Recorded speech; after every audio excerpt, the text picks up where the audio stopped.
Hi, everybody. For those of you who are on, you've come to the right place for the fifth and final webinar in Cassia's 5-session series on COVID-19 and related topics. We opened with Dr. Simon Middle, who presented the most current medical information. Tonight's webinar looks at the pandemic from a very different point of view. We'll be starting in just about 1 minute, so don't go away. And in the meantime, if you want to turn your device volume all the way up, I think it'll enhance your experience.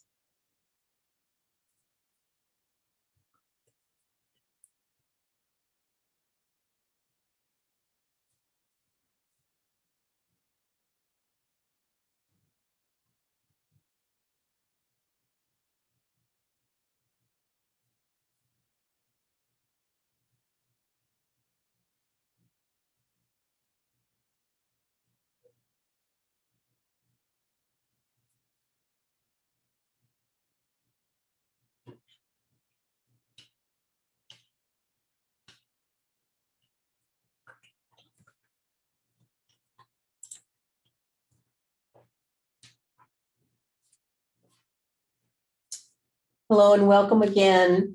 Before we get started, I want to cover just a few housekeeping details. I mentioned it earlier, but for those of you who hadn't joined yet, if you turn your computer or tablet volume all the way up, I think that's going to make your experience better. I also recommend that you close all programs that are maybe running on your computer. That would include email or a Google browser, something like that, or any applications that are open. If you shut those down, it's going to also really help with the Zoom quality for you. We have, for the same reason, turned off all of the attendee cameras and microphones. Those will be off throughout the webinar to preserve, again, the video and Zoom qualities. That doesn't mean you won't have a chance to ask as many questions as you want to, since after we kind of get through the main content of this program tonight, then we're going to open it up for Q&A through the chat. And you'll see a little chat icon down at the very bottom of your screen. And when you click on that, it'll open a little box and you can type in your questions there and submit. And then we'll see that the presenters get to all of your questions. Now I'd like to officially welcome you all to Staying Alive and Kicking during COVID-19, the year in review.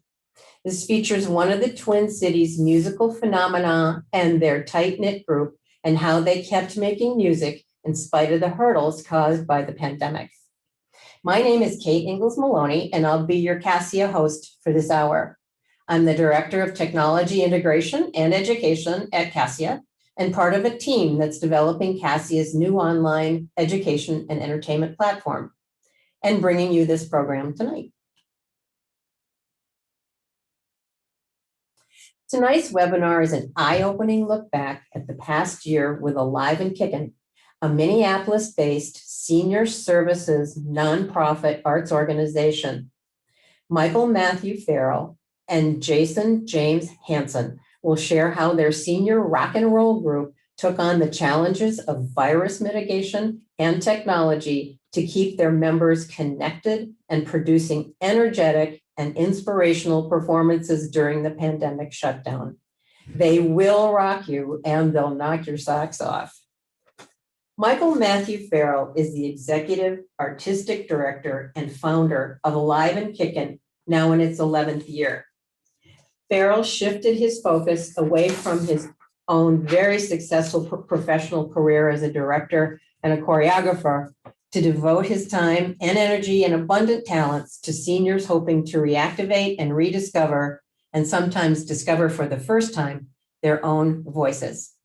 Michael received ARP's 50 over 50 Disruptor Award and won WCCO's Making a Difference Award for his work with Alive Kickin. Jason James Hansen, the musical associate director and arranger of Alive Kickin, co-leads the organization with Ferrell, arranging the music, directing the musicians, and accompanying all rehearsals and performances. Well known in the Twin Cities, Jason loves working in the community with schools in choral and band settings and is a commissioned composer and arranger. In 2018, he became a Minnesota Theater Award winner. Now let's bring Michael and Jason on to introduce themselves and to introduce their 35-minute retrospective video, Alive and Kickin, Our COVID Story. Hello, everybody. Hello. I'm waiting for everyone to go hello back. Hello. First of all, I'm Michael. And I'm Jason. Thank you so much for spending this evening with us. Jason and I were just talking about this earlier, that everyone, Kate came to us and asked us to be part of this webinar, and what an incredible exercise for us as an organization, us personally, to be able to look back and do a really detailed montage, docudrama, whatever you want to call it, of our year. And so Jason can just tell you a little bit more about how we decided to do it this way. Yeah, I mean, first of all, thanks to Kate and Christine and the whole Cassia staff for asking us to do this, because it was really, it was powerful for us to look back and something that I hope everyone gets a chance to do, just review what they did over the course of the last year, because it's going to be a year certainly to reflect on. We just knew that if we started talking about stuff, we would just keep going. And so we thought, well, we have a lot of great photos and videos and things of our group from the last year that we wanted to share also. So we put together a little, it's a documentary kind of what we did this last year. And I think it'll be really engaging and exciting to watch. And I don't know, Michael, do you want to just talk just briefly about what Alive and Kickin is, or do we feel like we just want to launch into it? Yeah, so Alive and Kickin, like Kate said, is a senior services arts organization. So we started basically as a company of seniors that performed, and over the last 11 years have developed many different programs, a community outreach program that takes our shows, and most of our shows are based in music, takes them to community centers, senior centers.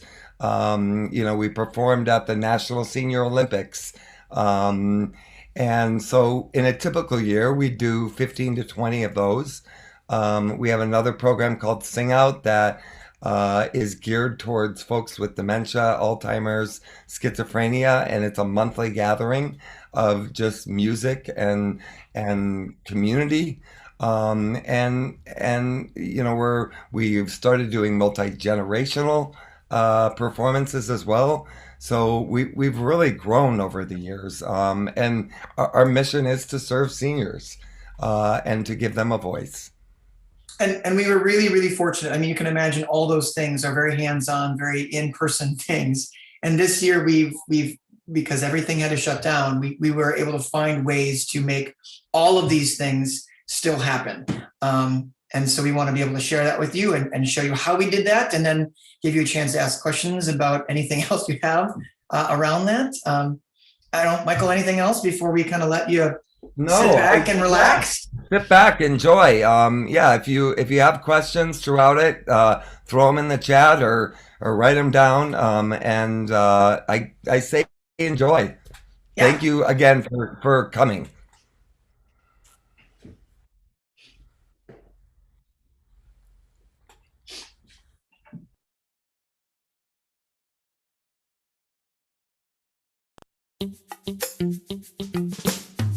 We actually, I think it sounded better than we ever had before. Would you agree? Yeah. We just, we were doing Queen, we were doing John Bon Jovi. We had all these other activities. It's going to be our first year of doing a fish fry fundraiser. We had our annual gala planned. We basically had the whole year planned, and everything just came to a halt.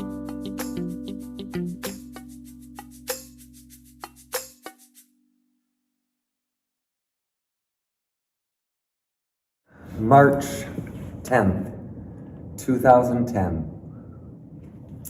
I was mentoring a young artist giving her private lessons, and she was being raised by her grandparents, Bill and Diane Sowden. And I befriended them. They're both well into their 80s at this point. They both had careers in theater and the arts. Diane had been an opera singer. Bill had been an actor. And at some point, they basically were aged out of this career. And I was really, really taken by that. I want to change that. I had been making a living as a professional director choreographer. I said, hey, do you have any friends? Do you have any of your buddies? And so I said, let's just have an audition. Let's see what happens. And I had 13 people show up, and I took every one of them.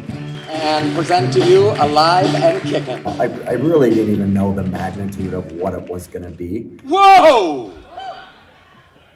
I feel good. I knew that I would now.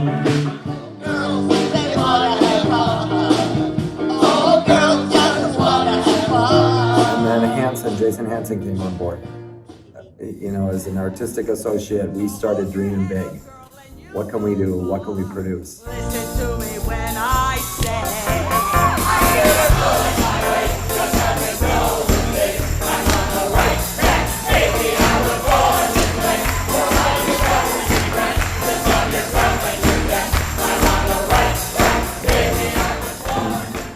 And as we grew, we started adding more programs, and really kind of morphed into a senior services arts organization. We have our performing cast, which rehearses every Monday. and you don't have to be shy. Big music, which is always contemporary rock. That performing company goes out to senior residences and volunteer events and corporate events, things like that. And we feature stories in the beginning of the show of each of the cast members.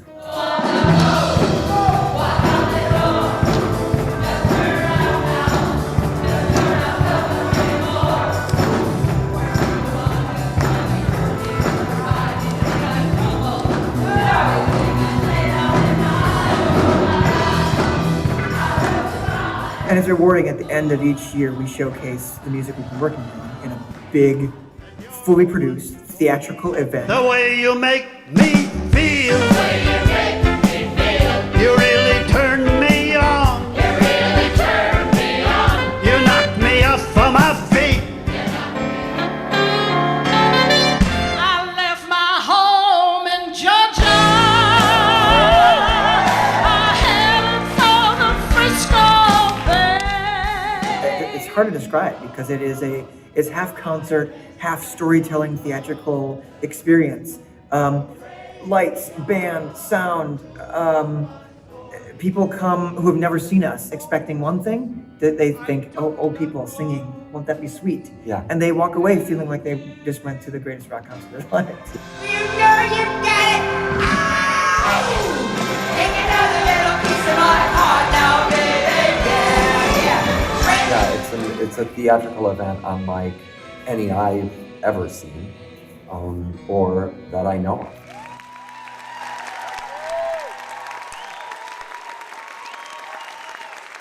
Put yourself in the mindset of March. Yeah. Right. You talked about how exciting it was going to be because it was our 10-year anniversary. Yeah. And just musically, the group was at this level that we had not. They've just grown so much, and you were challenging them to reach new heights and new levels. Group sales were already happening. Yeah. We had performances that were close to being sold out. Yeah. We were just getting ready to do like lighting and sound and staging and things like that for a big show that was going to celebrate our 10th year. And it was a show called Coming of Age that celebrated just age and aging and the vitality of being over 60, 65. I can still rock and roll. Exactly. Right. And then after a couple of weeks, it was like, we got to cancel everything. Right. We don't know when we're going to see it again. Right. So after a couple months of not doing anything, really, I mean, we were, as the whole country, we were all dumbfounded, right? How do we, everything was shutting down, schools, shopping, restaurants. What we realized is that not only were we not able to perform, but one of the issues that we address so well is this sense of community, and that the senior isolation piece of it was completely out of control. Not only for our members, but for those senior communities that we would often go and perform for. They weren't even letting family go in and see folks. That was our number one focus early on in the beginning. How do we take a chip out of this senior isolation and engagement and community piece of it? And it was really quickly, we realized, okay, we have to make sure everyone in our cast has the technology to just do this. We kind of did a drive for computers, laptops, extra phones, something that all of our cast members at least would have a laptop in their hands so they could Zoom. We just checked in. We didn't rehearse. We didn't do anything musical. We just said, "How you doing?" Christy and you literally guided certain cast members step by step by step, and standing outside in their yard trying to help them figure out how to use this stuff. Yeah, is it this arrow here? And everybody slowly but surely figured it out. Yeah. And it was, we had knocks along the way, right? I mean, there wasn't a week that went by that somebody's audio didn't work, or it did, and we couldn't remember what button it was. Yeah. And then Christy would also kind of help monitor that actual event. Yes. Anyone that says that technology is not for old people, every one of our cast members figured it out. And then they all, once they did, it was like, I got on the Zoom. I know. They were excited. No, they're calling their kids. They're like, hey, I know. Hey, do you want to Zoom next week? It was a huge learning curve. There's no way to rehearse music on Zoom that feels good. But we just said, how do I at least teach you the notes and the rhythms and the things that we had been working on anyway? Interpretation of the song. How do we warm up? Can we warm up together so that you're using your voice and you're using, and that was how we started.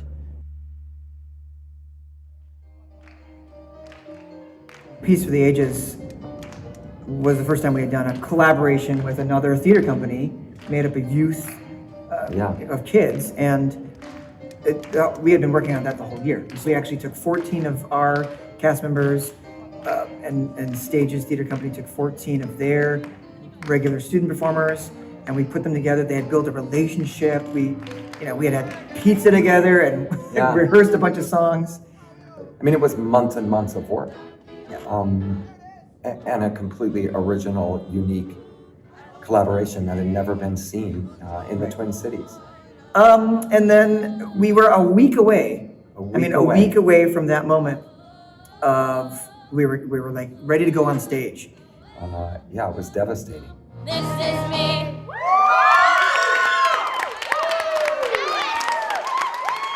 So Peace for the Ages got canceled.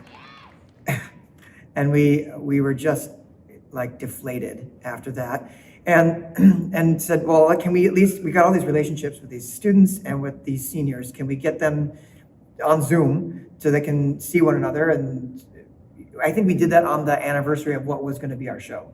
We said, okay, this was when we were going to do opening night. We're all free.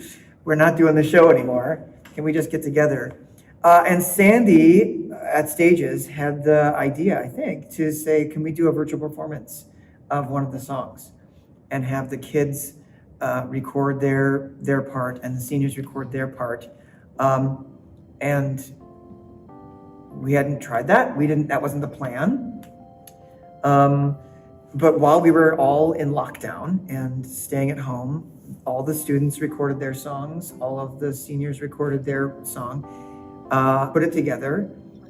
And then I remember Zooming with the students and the seniors together to show it to them first. Do you remember that? Yeah. And we got together on Zoom and just congratulated everybody, thanked everybody, and played the video for them. And I mean, we're crying and we're just, Yeah. I mean, living what we wish we could have performed, thinking that was it. The show was all about peace.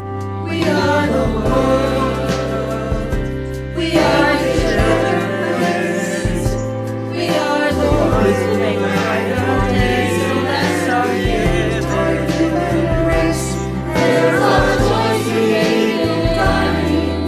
We're standing up for the land. People really resonated with at that time because it was a perfect song for the moment.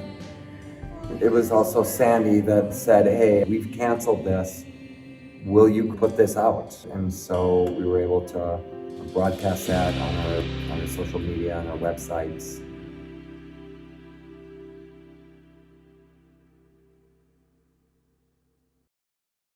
So much of what we do serves seniors, whether it's our partners here, the folks from Open Circle, Adult Daycare, Thomas Feeney Manor, which is connected to our building.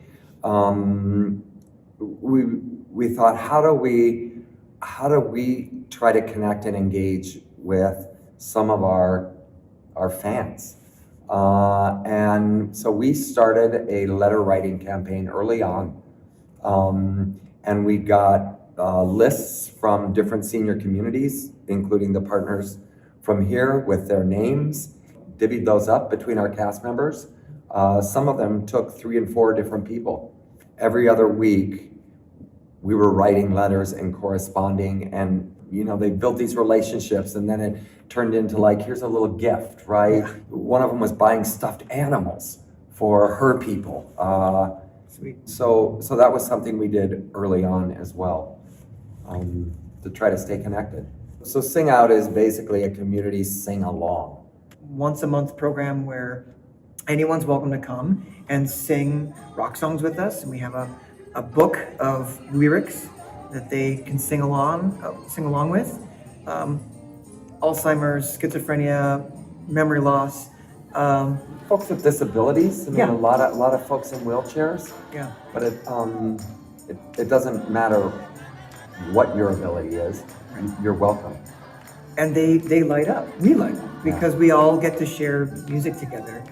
It's pretty remarkable. There's a lot of science. Yeah. Science behind how these folks with dementia, the only way to trigger some of this memory is through music.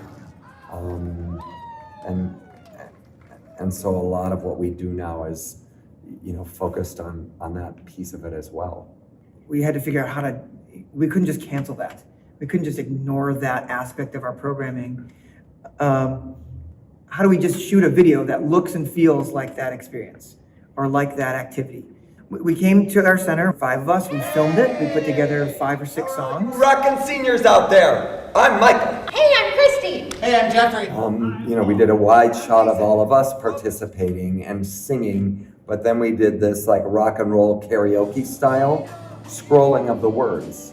Our videographer, Mike Hanish, who's brilliant, put together just these layers and lighting and lightning bolts and all this stuff. And I mean, he tricked out this Sing Out video. Never understood a single word he said, but I helped him trick his line. So they felt like they were with us, and we addressed them directly within the video.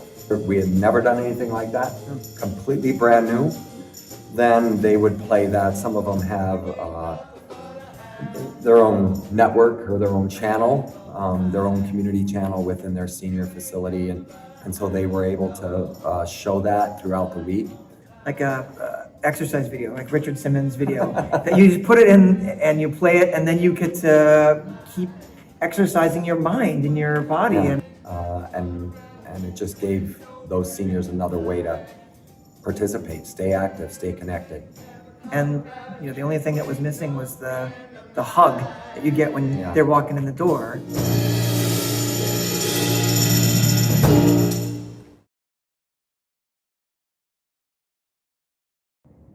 We felt like we could tackle that next step and start creating some virtual performances or videos. we thought, oh, well, let's do a campaign from our seniors to our fans saying, hey, stay home, stay healthy, and, hang in there. Because there was a lot of pessimism. There was a lot of uncertainty and a lot of just messaging that I think needed to go out with, like telling people to stay home. Right. Because that was a new thing. Wear your mask. Wear your mask. I asked everyone to film just something that they were doing around the house now that they're in lockdown, and send me a video and just say to the camera, stay home, stay healthy, and something along those lines. And I got Norma's talking to her parrots, and Eric Paulson's playing. He wrote a whole song. Stay inside and stay healthy. It was great. Yeah. Allison was knitting a quilt. Yep. I mean, these were everyday activities that our members did. Just the humor and the quirkiness of each of their personalities. And a lot of our seniors are by themselves. Yeah. Right. And so again, it was another tool for us to engage our seniors, stay connected with our audiences. And that was the first video we released, right? Stay home, Yes. stay healthy. Yes. Action. Action, run them.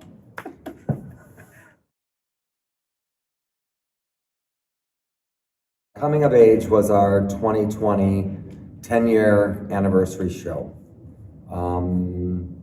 And obviously got canceled. And so our managing director, Lisa, said, hey, why don't we do a virtual 10-year anniversary celebration? A look back at since day one.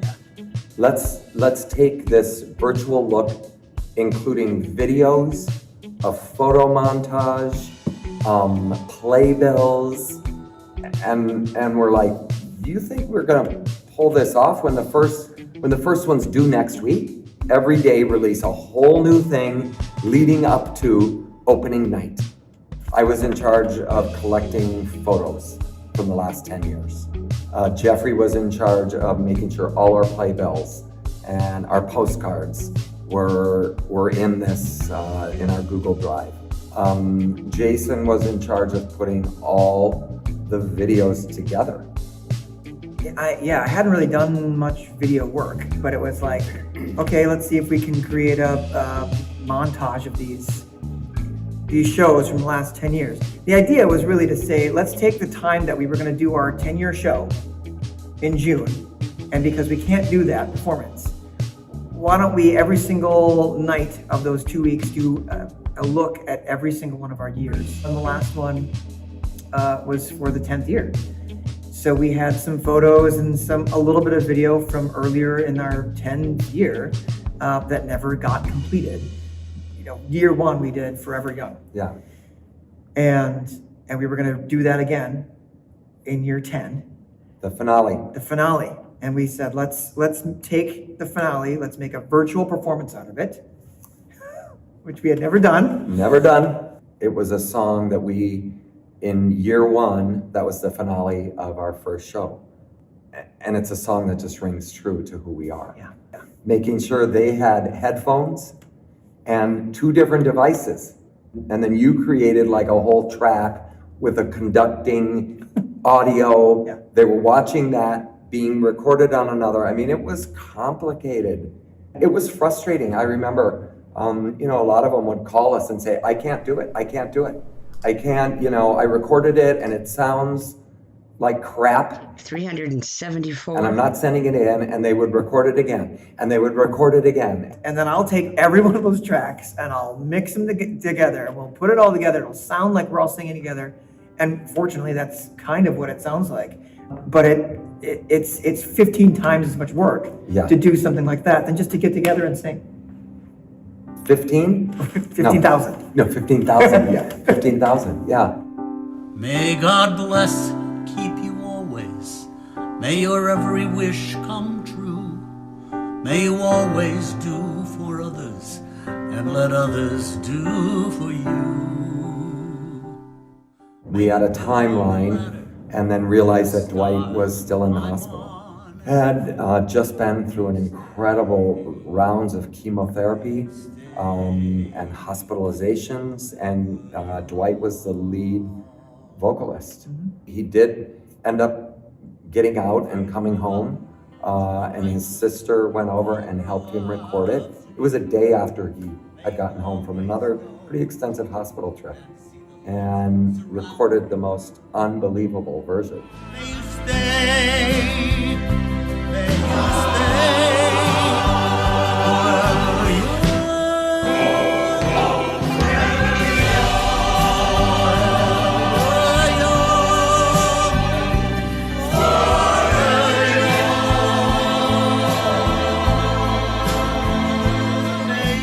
It was like a little victory that we got to do that song, Yeah.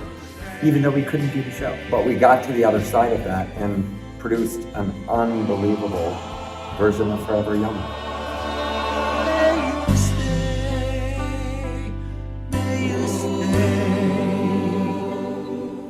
forever young.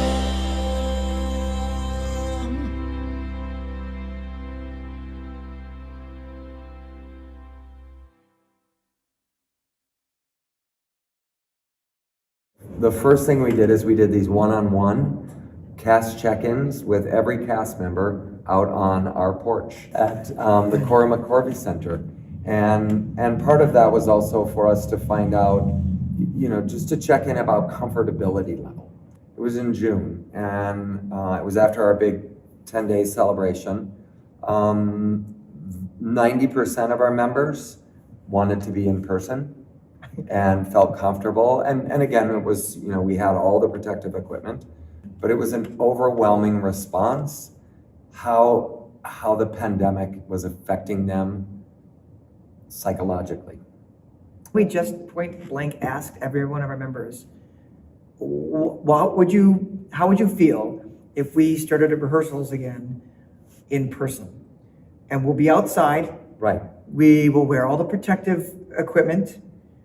But what would you think? Well, Jerry Cook, our oldest member, 89 years old, he said, Jerry, what do you think about this? And he looked us straight in the eye and he said, you know what? I signed up for live. And so we say that now, right? I signed up for live. The next step as an organization was how do we do this safely? And what is it we need to get, buy, purchase? And at that point, PPE was hard to get. Yeah, it was a full-time job just securing everything we needed. Masks, shields, because we felt like we also wanted to wear a shield on top of the mask, hand sanitizer, gloves. We knew people were taking each other's temperatures. You couldn't get a thermometer at that point. No. And then, if we were going to do it, how can we still live stream Zoom? Simultaneously. And Because then they could see us, hear us on Yes. Zoom, which they hadn't been able to do. Our porch rehearsals I know. with the lawn guy on the mower every week. We'll just take a 5-minute pause, everybody, sit still. Because the lawn guy would come by. Windy, a little rain every now and then, lawn guy. But you know what? You've never seen people so happy to be together. So we would get up, we'd get here early, and we'd set up some microphones that everyone could hear Michael, everyone could hear myself. We had microphones for soloists that people could hear soloists. And we set up a keyboard and an amp and just spaced all the chairs out along the porch, properly distanced. Right. You get a health screening when you walked in the door. The questions asked, your temperature taken, and then you go sit in your chair. You'd make sure you had your mask and your shield on. We'd finally start rehearsal. We had to actually divide our group into 3 sessions. So we had 3 different rehearsals every Monday. Yes. And a half an hour between each session, because we would fully sanitize everything in between. The chairs they were sitting on, redo the microphones, wipe down all the doors again. So it was a half an hour of our staff full steam ahead, just cleaning in between each group. And, if there was a soloist, we'd take a microphone and we'd make sure it was sanitized and we'd put a glove on top of it. And it looks ridiculous. Yeah. But it's what we had to do. But but we did it. Yeah. And we kept everyone safe. Another thing we were trying to do was to make sure we stayed engaged with our donors. We have a program called the A&K Champions, and this is a program of reoccurring donors. And so we created a whole campaign around them called A&K Champions. And as a way for us to thank them, we went back to the Zoom room and our home recording studios, and we recorded a version of Queen's "We Are the Champions." And we sent that out as a special gift to those donors as part of this reoccurring donation campaign. We are the champions. We are the champions. And then Sandy came to us, Sandy Bourne Barrett, artistic director for Stages, and said, "Peace for the Ages. Let's do it outside in October." And like you said, we canceled it. We thought about, okay, maybe we can do it here. Then we got close to that, and then we canceled that. And we just kept trying to push it out. And thanks to her tenacity in telling us we have to keep doing this, she found Hopkins Downtown Park. She said it's available in October. It was October. Can we just tell our ticket holders to hang tight and do an outdoor version of it in October? And we said, yeah, why not? It was the first time we were, a group of our members were able to perform. Because it was an outdoor park open to the public, we would load in and out every day. Yeah. So we would get there like 2 hours before any cast member. We would hook up, we'd set up all of our chairs for staging. We would hook up a sound board with cables running all over the park, lights, cables running all over the park, monitors, speakers, and then every person, as the cast members would get there, full health screening. Everyone was required to wear masks and shields the entire time, and then every person got an individual mic. We actually had our own sound designer and Stage's sound designer. It took both of them to pull off this event. We opened it up to previous ticket holders that had tickets before. They had sections that were taped off throughout the park, so everything was social distance. They also had to go through a health screening. It was an incredibly challenging production, but incredibly rewarding. For Stages Theater Company, I believe it was the first performance that they had done. For us, obviously the first performance. For a lot of the audience members, it was the first time they had gone and seen something. Yeah. So it was, and we were still in the heat of the pandemic. Yeah. And so all those precautions we had to stay on top of, and but we were able to pull it off and do it safely. Yeah, I'll never forget it. A really special performance.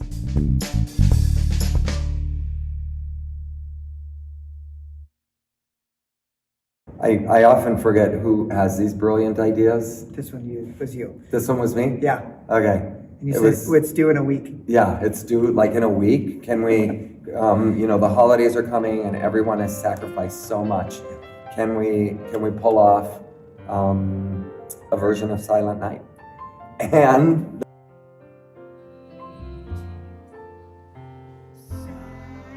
do it in front of however you celebrate the holidays, right? Jeffrey and I got our dogs and we sat in front of the Christmas tree, and these were our families that we had been isolated with, been on lockdown with. That was another virtual performance. And then we started feeling like we were doing pretty good at this. We always do a Valentine's Day thing, just a Valentine for our fans, and we thought, well, let's one of our songs.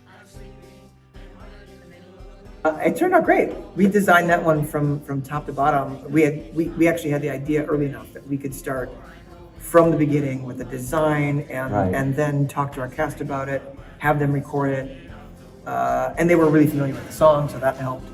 It was a way for us just to say thank you, and stay connected with our donors who literally helped get us through a year.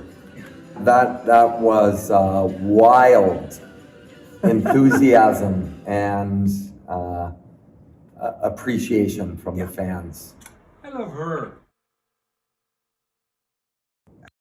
Rehearsal, it was raining, and it was like 28 degrees.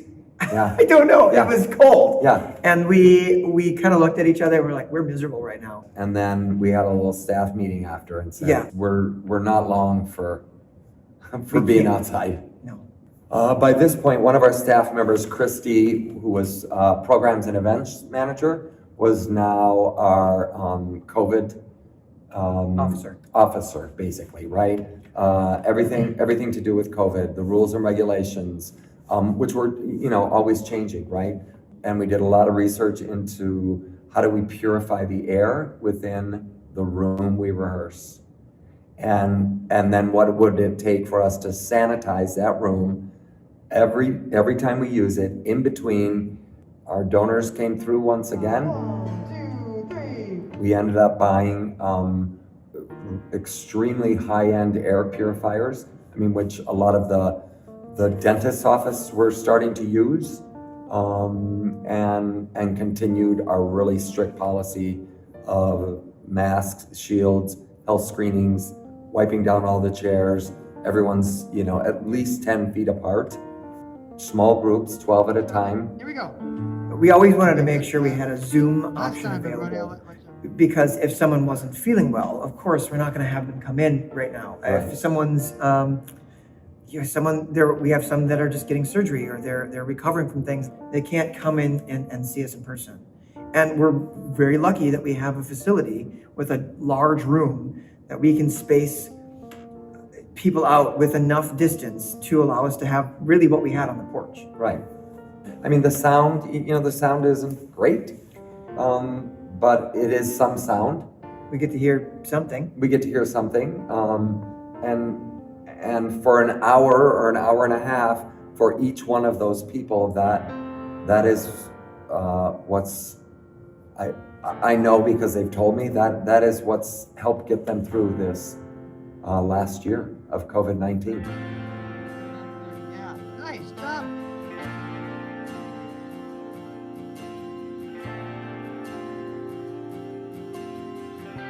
I think we're really hopeful. By the end of April, all our staff and every cast member will have been fully vaccinated. We had the idea that we would do an outdoor concert series over the summer, which we're starting to put together, and we'll see where that takes us. We're talking about how do we have auditions? Right. How do we finish the season? If we can maybe do the show that we never got to do, we have a whole nother season now. It feels like we're back into normal routine. We've been working on this same show now for almost 2 years, right? Yeah. Yeah, it'll be 2 years in July that we will have been, that we started working on this show. What? Did you win? And to see that through would be Amazing. huge. Oh, it's going to be really good too. Well, we're going to be so good Yeah, at it. after this much rehearsal, best one ever. Yeah. Best one ever, right? Yeah. Yeah. Things are brighter right now, and there's just more hope in the world. There's more optimism, and we're certainly not letting our guard down. But if we got through the last year and we are still standing, it's an unbelievable story, and a testament to an incredible staff and cast members. That having a sense of community, you can conquer almost anything. I'm still standing, yeah. still standing. Yeah, yeah, yeah. I'm still standing. Yeah, yeah, yeah. I'm still standing. Check us out, Alive and Kickin, mn.org.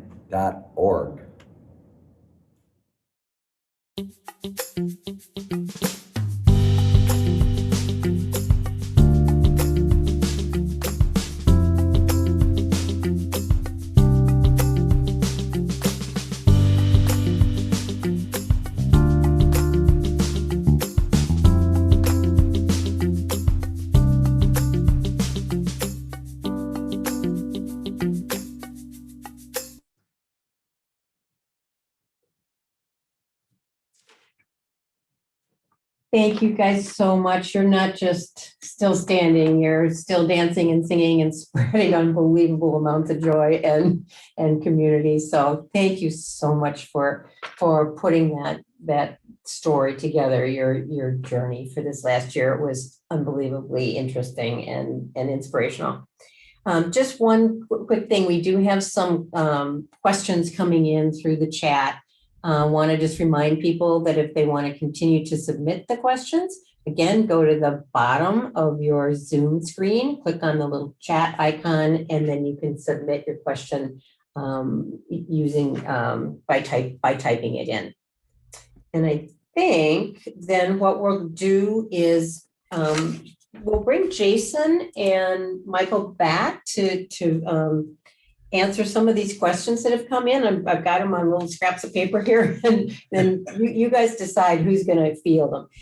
One of the first ones was kind of goes back, I think, to the first part of your presentation. You were talking about the Soutons or the Soutons being the people who, Michael, kind of triggered you to really take on this community and sort of shift your focus. And then they came with, it sounded like 13 people to that original audition. Yeah. Somebody is asking, did all those people have musical training like the Soutons? You said they were in theater and opera. What were the kind of the profiles of those original 13 colonies? Yeah. So Bill and Diane Souden, who was kind of the impetus of this, they obviously came with careers and a lot of experience in vocal performance and the arts. Some of their Bill was a director for the Chanters Choir, and so he had a few people. Some of them were just members they knew at church, and that's true even today. Some people come from theater or musical theater. Some people have never done anything like this in their lives, and so it's a wide range of vocal abilities. But I think more than that, every one of them brings this very unique personality and an incredible story to tell. So yeah, and some of them read music, some of them don't. It's a wide range. Yeah, and we have a little audition every single year for and anyone's welcome to come. You have to be old enough, young enough, but yeah, we actually have a couple cast members that have never been on stage because they never got to do that show. So we're just waiting to do that so we can give them that experience. And how do people know when the tryouts are going to be held? How do they get that information so that they can come?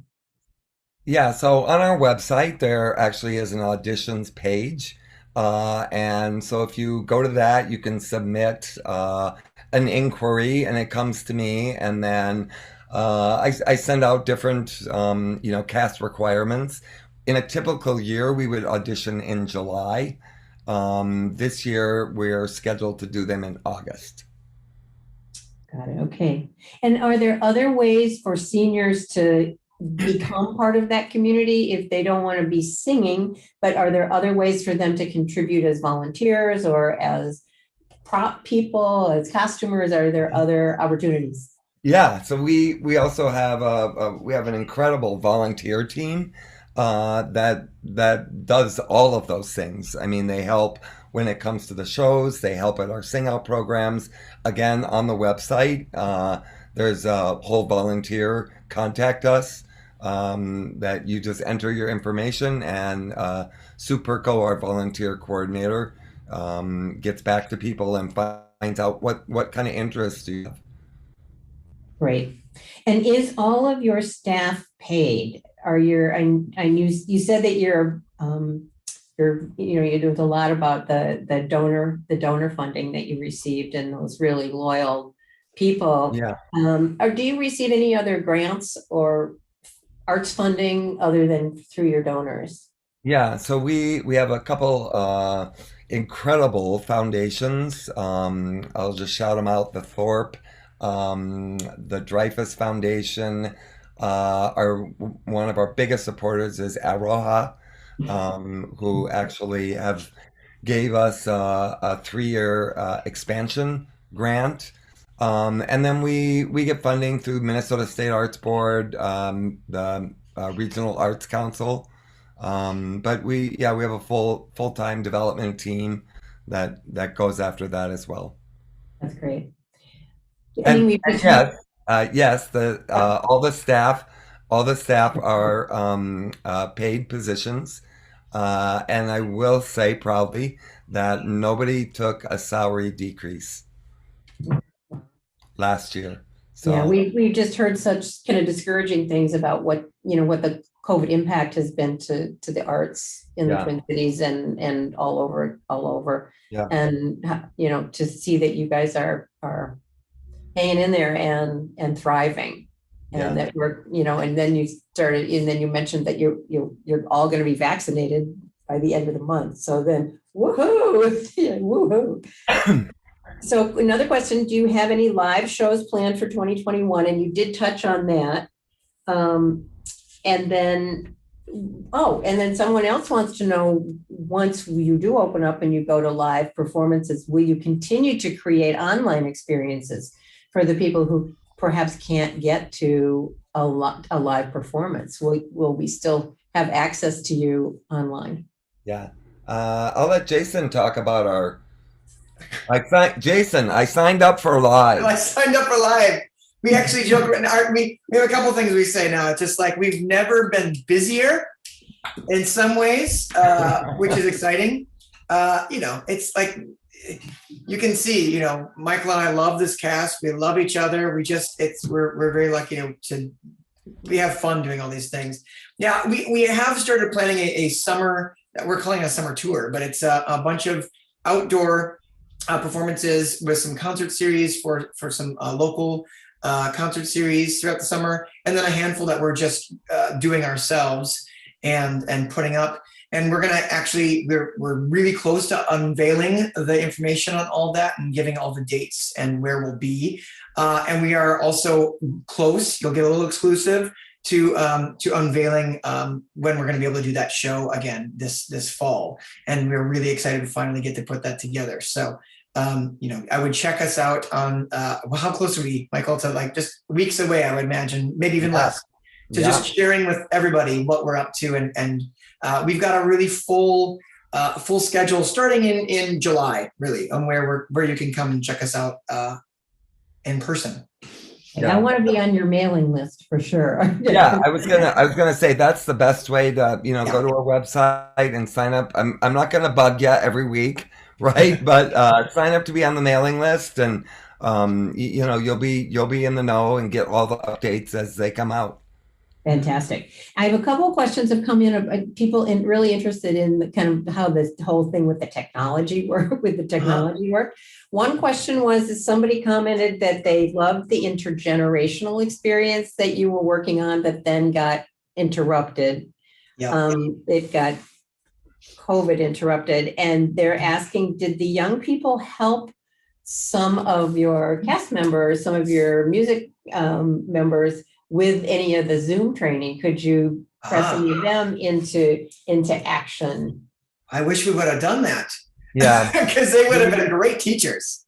Yeah, we actually started our Zoom. We started before we ended up doing the Zoom with the kids. Okay. Yeah, it was pretty new. A lot of that stuff happened at the same time. Actually, because we decided to do that virtual performance, and Sandy Moore and Barrett at Stages Theater Company, really smart to just say, can we put this together? We actually, one of the first things we did before we were even Zooming with that cast, the intergenerational cast, is we had them put all of that together. So it was kind of all happening at once, but no, the students would have been a great, would have been great at helping our seniors for that. And another technical question here. Did you, in addition to having to get devices to some people, and certainly Zoom training fell to you, I assume you're not all trained Zoom trainers. No. Did you also have to help people with Wi-Fi networks? Did all the cast members have Wi-Fi networks, or was that another one of your miracles that you worked? So I think all but two had internet. And one of them ended up in his building. He could go down to the lobby and sign on to their computer. He didn't actually have Wi-Fi in his apartment. And yeah, I think besides that, everyone had access to it. That's great. Yeah, we wanted to make sure. Oh, I'm sorry. With the Zoom option, we wanted to make sure that because there's that call-in option. So we still have one or two members that will just use their phones and they'll call in to be a part of our rehearsals if they're not scheduled to be in person with us. Wow. That's really impressive. I mean, when you start talking about people having two devices, Jason, you were doing on one device, you were leading the group, and then they also had their performance devices. That to me, as a technology educator, is just really, really is a wonder. Yeah, we had many long phone calls of just trying to make sure that they could hear what I was a rehearsal track, and then recording on a video to either their phone or a computer they had. So a lot of hurdles. Cool. I have just a couple other. One person commented that you should have recruited the lawn guy into your group. Get him off of his lawnmower. Yeah, I'm telling you. Age qualification. We were having a rehearsal a couple weeks ago, last week, and we looked out the window and he was out there again. We're like, the lawn guy's back. Okay. We can't wait. Oh, your mascot. Yeah. You're going to have to devote some kind of I don't know, a little montage to the lawn guy. So I have one more here, really. Then we're kind of at the end of the questions. Somebody was asked, you said that for the first couple of months after COVID announced itself, that you just kind of spent 2 months doing pretty much nothing. And I know a lot of us at that point were thinking, well, this will be over in a few weeks. I know that was, kind of what a lot of the thinking was. And it took a number of us, a while to kind of figure out that we needed to start moving ahead and addressing some other things. During that time, kind of what was your thinking, your staff and you as the directors during that 2-month period? When did you start saying, wow, we've got to move, we've got to start creating again? I mean, I think you're exactly right. I think, once it happened, we were in shock, really. And then we're like, okay, let's just see what happens in the next couple of weeks. Right. And so it really wasn't until about, 6 to 8 weeks into it that we were all very clear it wasn't going away. And so, what are we going to do now? And, just trying to wrap your head around how are we going to move forward as an arts organization and protect the most vulnerable. Yeah. Right. So, I mean, we had a lot of meetings. We had a lot of what ifs. We'd have this document. If it doesn't go away, And then fear. I mean, I think a lot of it was fear for everybody, right? Like we just got to stay in our house. Um, and then we decided, no, I think we can start doing something, and just be proactive. So Just my comment, I mean, people are looking, retrospectively and looking for the silver linings that came out of COVID. And I don't think I've seen more silver linings coming out of any situation more than out of yours and all that was learned and offered and performed. It's so impressive. And I thank you guys for all the work and creativity and tenacity that you talked about. It's really, really remarkable.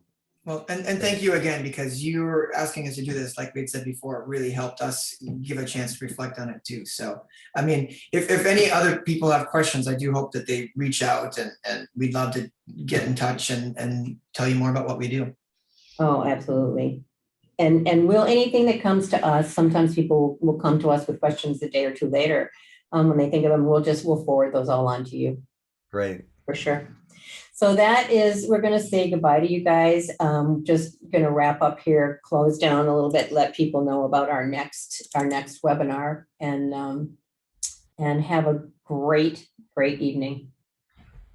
Thank you. Thanks. So thank you, everybody who was in this webinar. Thank you so much for your participation and your great questions. I do have the Alive and Kickin URL up there for you if you want to copy that down, that Jason and Michael were talking about. You can go get all sorts of information about future performances from them and ways to volunteer. Want to also let you know that we have another webinar, not within our COVID-19 series. This was the last of those, but on April 29th, again at 6 p.m. to 7, just about an hour, we'll be examining elder speak, how it hurts and how to change. Elder speak, if you haven't heard of it, is the toxic language we all fall into it from at one time or another, that infantilizes older adults and diminishes self-respect. And we will have Patty Crawford, our own I am Cassia specialist from our organization, who will be talking about elder speak. And she has been doing so for years and years, and is wonderful at describing that. There will be CEUs available for that particular webinar, and you can sign up. Again, there's a URL at the bottom of that last slide where you can go on the Cassia website to sign up for that. And again, this is just my contact information. If you have comments or questions, or would like to just share an idea for additional webinar content, we'd love to hear from you. And if you have any additional questions for Michael and Jason, we can forward those on. So thank you for joining us tonight, and you also have a great rest of your evening. Take care.